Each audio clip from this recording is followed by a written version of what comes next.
নিঝুম দুপুরে বকখালির সমুদ্র সৈকতে ছোটবেলায় যেরকম এখানে সেখানে ঘুরে বেড়াতাম, তেমনি নির্জন নিরিবিলি সমুদ্র সৈকতে ঘুরে বেড়াতে কেমন লাগে তার জন্য চলে এলাম বকখালি। চারিদিকের বকখালির সি বিচে একেবারে নিরিবিলিতে নানান রকম প্রাণীর সমাগম। নিঝুম দুপুরে সমুদ্র সৈকতে নানান রকম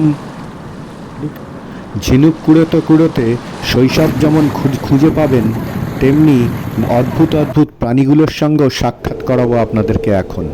চলুন একবার ঘুরে দেখে নিই। এই আপাত শান্ত ব্রাউন শঙ্খটি আসলে কিন্তু জ্যান্ত। সে এখানে সমুদ্রের পাড়ে একটু বিশ্রাম নিচ্ছে। প্রাণ আছে। এই পাগুলো বার করে সে হেঁটে বেড়ায় সমুদ্রের বালির ওপর দিয়ে। এখানে আবার এই স্টারফিশটা বালি মাখামাখি করে শুয়ে রয়েছে।